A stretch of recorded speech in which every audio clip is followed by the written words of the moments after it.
Hi there, welcome back to My Hot Kitchen. I'm Wendy, and I'm sharing with you another amazing feast that you can feed your sweetie for a romantic date night in. This feast features stuffed pork chops, balsamic glazed Brussels sprouts, homemade macaroni and cheese, and it all gets started with my take on a wilted spinach salad. The very first thing that you're going to want to do is get the pork chops ready. I'm going to marinate them a little bit first. So you're going to start by pouring a little white wine over them. And this is going to help to tenderize the meat and add a little flavor. Just a couple ounces should do the job. And then a little olive oil. This is going to help the marinade to sort of stick to the meat, you know? And then just a few drops of Worcestershire sauce to add that richness and fullness of flavor. And then stab it several times to tenderize it and create little pockets for the flavor to delve all the way down into the meat. Flip it over and repeat with the stabbing on the other side. At this point, you should have enough marinade in there that you won't need to add any more liquids to it. And I would suggest go ahead and doing this in the same dish that you'll be baking these in. That way you get the benefits of all the marinade baking right into the meat. And then keep it really simple, a little cracked pepper and salt, a very small amount of salt. And then flip it over and treat the other side with the same love. I like to keep the seasonings really simple on the outside of this because the stuffing is going to be so rich and flavorful. So keep the seasonings on the outside light and easy. And I'm just going to slide this guy in the fridge while I get the spinach salad started.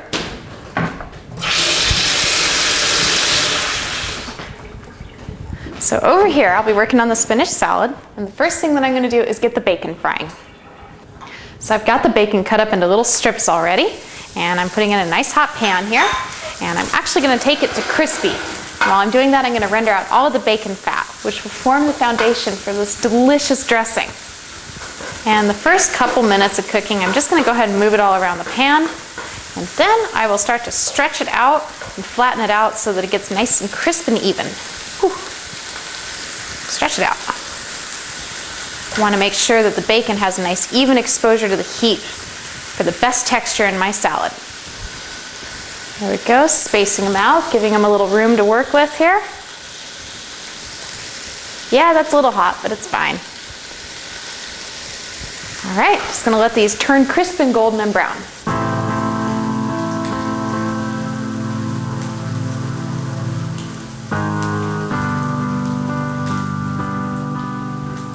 Well, this bacon looks delicious, and boy, does it smell good. So I'm just going to slide it around the pan here and really finish off the crisping part. The more contact that it has with those gorgeous bacon fat oils, the better it is for the texture.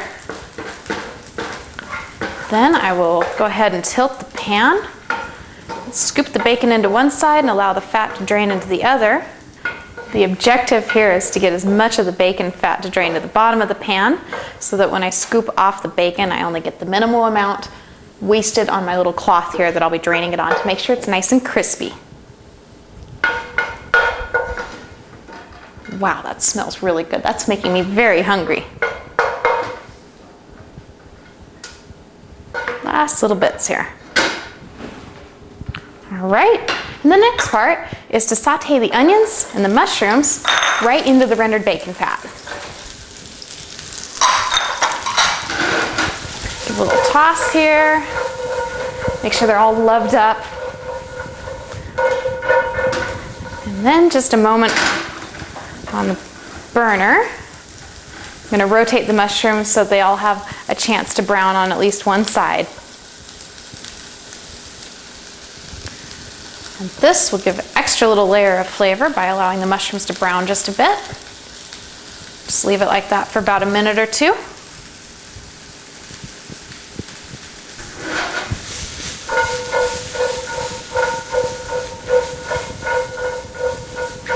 All right, well these are looking nice and brown, nice little layer of flavor. I'm going to go ahead and toss in the carrots here for just a moment. Get a flash.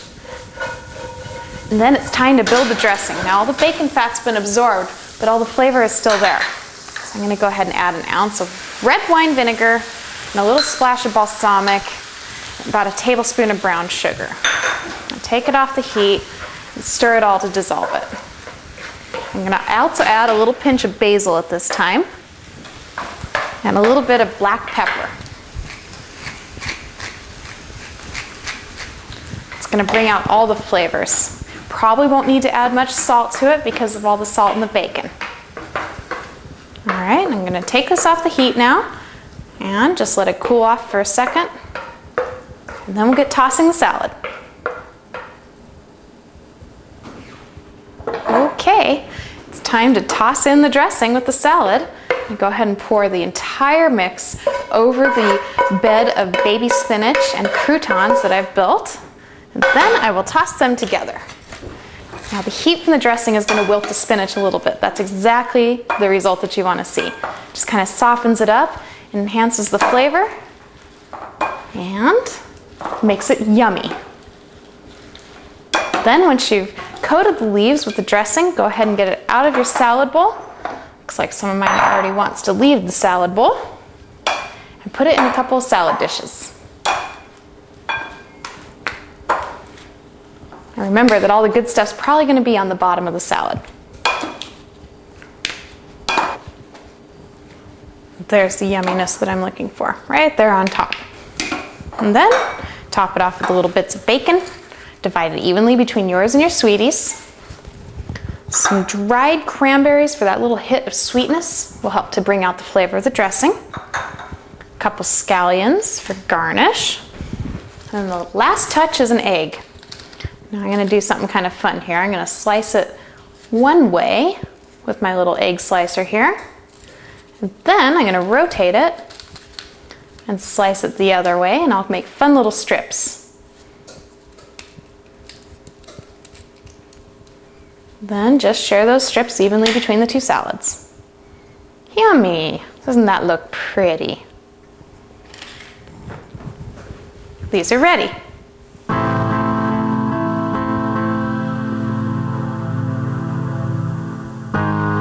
Man, what smells so good in here. Hot bacon dressing. Yeah. On a spinach salad. Yeah, that looks delicious. I think you should have that one because it's the pretty one. A couple of forks will be good. Oh yeah, that'd be handy. My dear. Oh, thank you, dear. Wow, that tastes really good. Yum. So have a seat. Okay.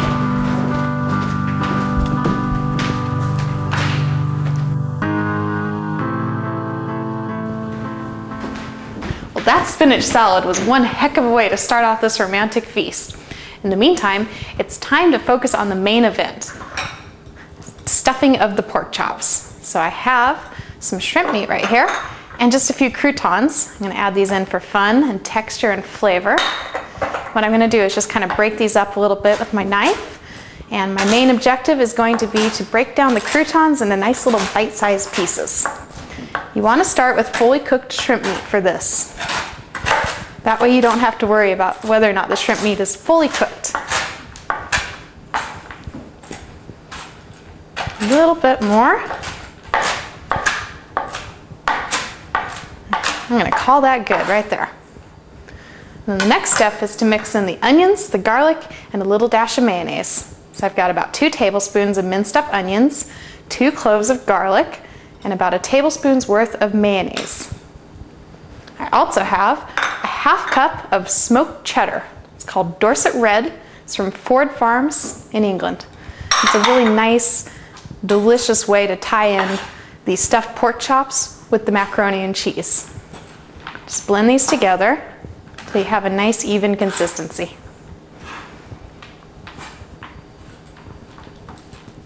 Using kind of a folding motion to make sure all the mayonnaise and the cheese are spread out evenly. This is going to taste so good inside those pork chops. Go, and then scoot it off to the side. And now it's time to slice open the chops.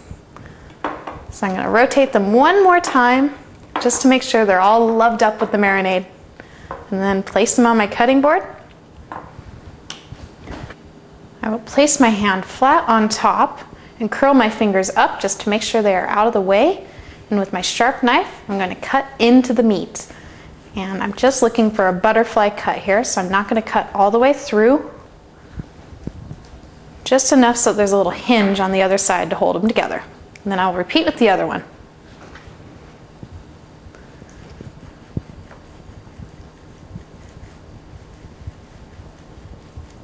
Focusing. Keeping that knife nice and flat, drawing it through the meat. Beautiful. Now this next step is pretty much a no-brainer. Just take a big old handful of the goodness that you made, put it in the pork chop, close it up, squish it together,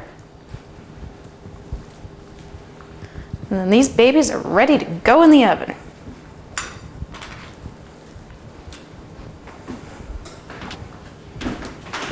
So I'm going to bake these at about 350 degrees, and I'm estimating that they will take about 45 minutes to reach perfection.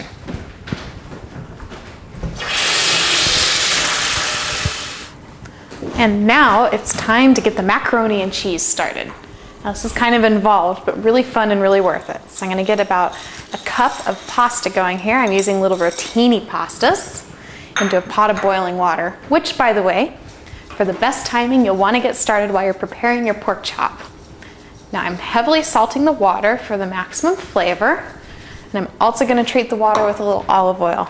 A little extra love in there. Helps keep it from sticking and helps to enhance the flavor. Give it a little stir, prevent it from sticking, and then it's on to the sauce. What you're going to make is a modified bechamel sauce. So I have a tablespoon of butter. I'm going to melt it in a little saucepan here. Swirling around the pan to melt it a little bit faster. Then add a tablespoon of flour. Making roux here. This is the base of the modified bechamel.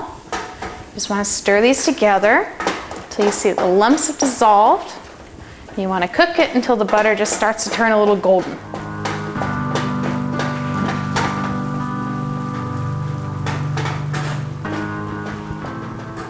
All right, I am satisfied with how that looks. Now I need to take it off the heat for a moment, let it cool off before I whisk in the delicate milk. And to help it on its way of cooling off, I'm going to go ahead and add in 1 ounce of cooking sherry. And that makes it all fun. It takes on a really cool texture after you add the sherry to it. And then you can go ahead and put it back on the heat. I'm going to add in 2/3 cup of milk and some other fun things. I have about a teaspoon of mustard and about a tablespoon of sour cream. Those are both going in there. And then a couple little drops of Worcestershire sauce, and whisk it together. What you want to do is bring it back up to a boil and back it down to a simmer for just a few minutes.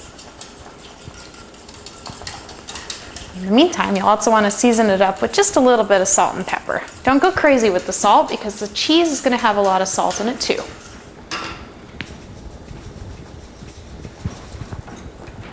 Bring out all those yummy flavors of the mustard and the Worcestershire sauce, the sweetness of the milk, the yumminess of the roux.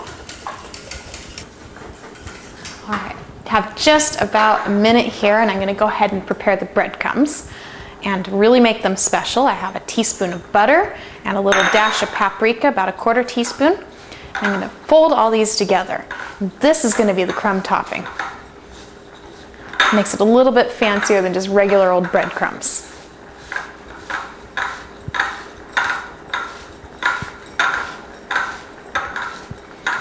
Mixing it until there's a nice even semi-clumpy texture to them.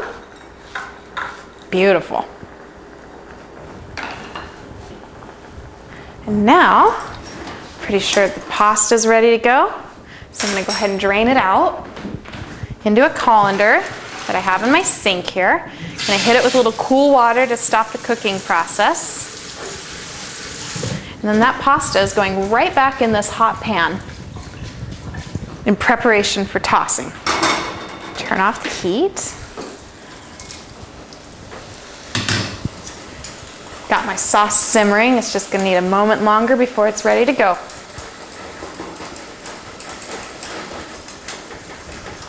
Time to check on the sauce. Give it a little taste. Wow, that is so good. That's gonna be a wonderful base for macaroni and cheese. It's ready.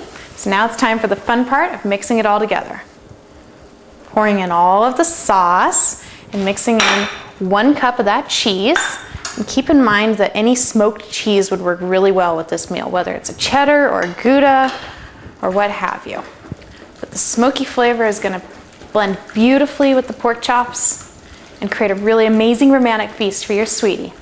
Stirring those together until I see that the cheese is melted. Yum. Wow, that looks really good.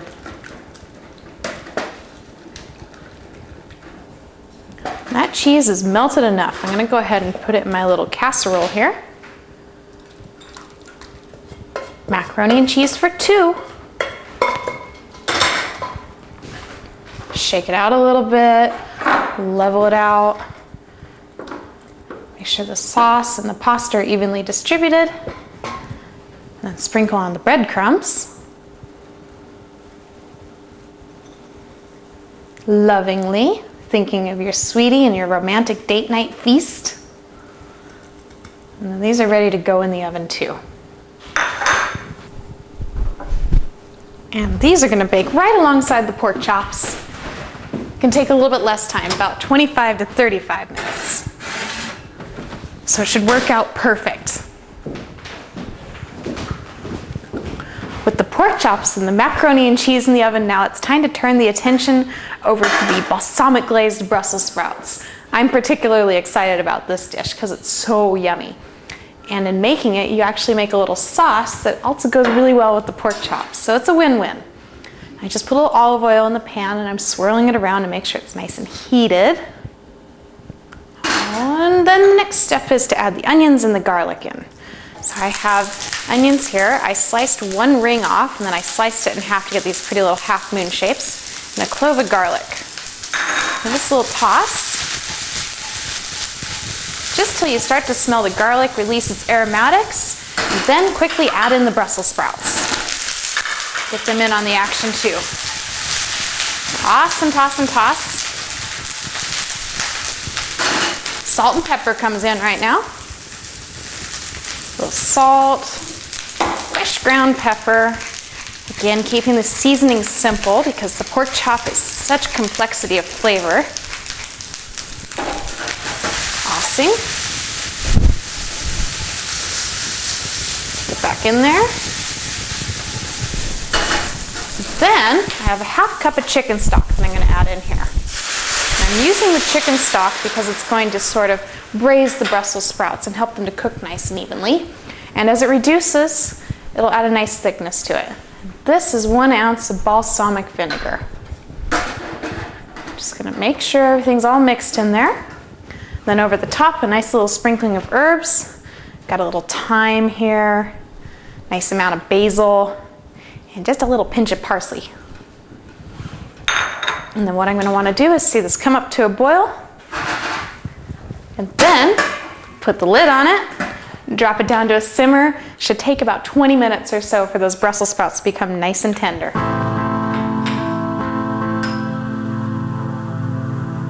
Let's take a little look at these delicious balsamic glazed Brussels sprouts. They are about halfway through the cooking process right now, so I'm going to go ahead and rotate them so that each side gets evenly doused with the balsamic-y chicken stock goodness. Wow, these smell really good. You can just smell the balsamic vinegar and the chicken stock working together to make a rich, beautiful sauce. It's going to be a real crowd pleaser for your sweetie. Then put the lid back on. Let them finish off. It is time to get dinner out of the oven. I'm so excited. It smells so good. It's driving me crazy. Look at those. Oh, those look amazing. Also amazing, the macaroni and cheese. You can really smell the smoky aroma that's being released by the cheese. It smells great. Time to get these bad boys on a plate and to my sweetie. Need that because this is a hot pan. So I'm going gingerly pull one of these gorgeous chops out. Place it on the plate. Wow, smells so good. Then the macaroni and cheese. Nice little loving scoop of that on this beautiful plate here. These look really good. I'll use another spoon here so that I can get the crumbs on top.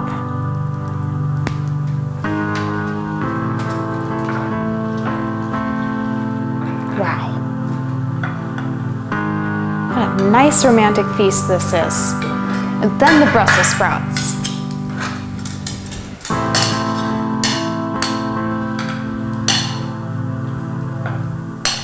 Those look really good too. I'm really pleased with how this meal came out.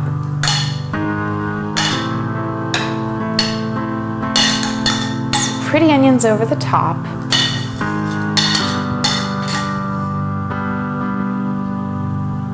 A little drizzle of the balsamic glaze just to finish off the Brussels sprouts.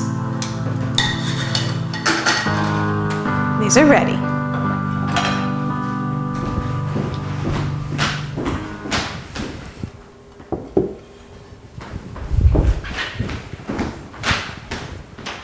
Way to go! You just cooked up an amazing romantic feast to feed your sweetie. Now pair this up with a smoky Chardonnay or a nice dry white wine like a Chenin Blanc. Call in your sweetie. Goodbye, apron. Hi. Hi. Yay. Hey, you look wonderful. Oh, hi. Knock a girl off her feet like that.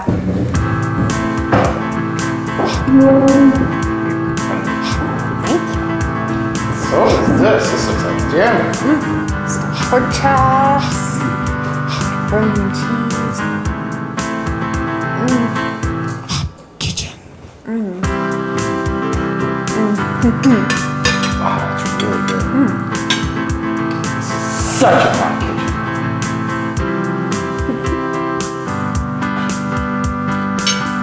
So thanks for joining me in my hot kitchen tonight. Have fun turning up the heat in your kitchen, and I'll see you next week. Night night.